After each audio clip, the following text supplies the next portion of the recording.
Hi guys, እንዴት ናችሁ? ደህና ናችሁ? ሁሉ ሰላም? እኔ ጋር ሁሉ ምርጥ ነው የሚላችሁ እና ሩትዬ ዛሬ ፋብላ ወይኔ እንዴት ነው የምታምረው! ወይኔ ቱቱቱቱ ነው የሚባለው። የምር በጣም ነው የምታምረው ዛሬ ሩትዬ። ኦ ማይ ጋሽ ይሄ ማር ሩትዬ የምር እንዴት ነው የምታምረው ነው። እንዴት ነው የምታምረው? እኔ ጥያቄ ሆኖብኛል። እንዴት ነው የምታምረው? ልጅቷ ውበት እየደፋት ነው እንዴ እየደቻለችው? እንዴት ነው የምታምረው? ወይ ምርንድሽ ለዚህ ስትል እና ይቅርታ ልንጠይቅ ነው ዛሬ። ያኔ ልናመሰግን ነው የመጣነው ዛሬ ክሱን ስላነሳችሁ ምናምን ስትል ሄርሜላ ፈረችና እንዲህ በዚህማ ማይሆን ምናምን እያለች ነበር። በዚህማ እንደዚህ አርግታችሁ ልትገቡ ይቅርታ ስናረጋችሁ ነው እናንተ እኛ ጋር እንትን የምትሆኑት። አብርሃም ጎዴሳ እንደምትወስድ እርግጠኛ ነን። በጣም ስላማረባት ነው። በዚህ ሄርሜላ የቀናችሁ ሩታ በጣም አምሮባታል።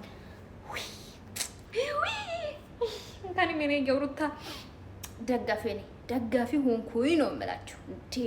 እንዴት ነው የምታምሩ! እኔ ወሬው ለማውራት ትቻለሁ። በቃ እኔ ስለ ውበቷ ብቻ ላወራ ነው እንዴ? ምንድን ነው እኔ ወሬ ብቻ ሁሌ የለም፣ በቃ ወሬ የለም። እና ኪሱን ስላነሳችሁ ልናመሰግን ነው የመጣነው ሲሉ ማለት ነው እንዴ? ለምንድን ነው? ችግር የለም በቃ እንዴ መመሰጋገን ምናምን አያስፈልግም። እኛ ይቅርታ ስንቀበልና ልናመሰግን ነው ብላችሁ ስትመጡ እንደዚህ እያላችሁ ነው እኛ ጋር የምትመጡት ምናምን። ከዚህ በኋላ አንፈልግም አትድረሱብን ምናምን እያለች ሄርሜላ እያሽቃበጠች ነበር። ከዛ እሱ የራሴ ፍራቻ ስለሆነ እኔ አያገባኝም። እኔ ኪሱን ስላነሳችሁ ላመሰግናችሁ ነው የመጣሁት አለች ሩትዬ ድምቅ ብላ። ያቺኛው ስሞከና ተቀይሮም በመነጽር የለም ሌላ መነጽር ከዛ መነጽር ውጪ አረ ቀይሬ በጌታ እንደ ቀነች። የምር ሩታ ቆንጅዬ ሆነ ስትመጣ ቀነች። በቃ እንዴ ሁሌም ቆንጅዬ ናት ሩታ ማለት ነው። ሲጀመር ድምቀት ናት።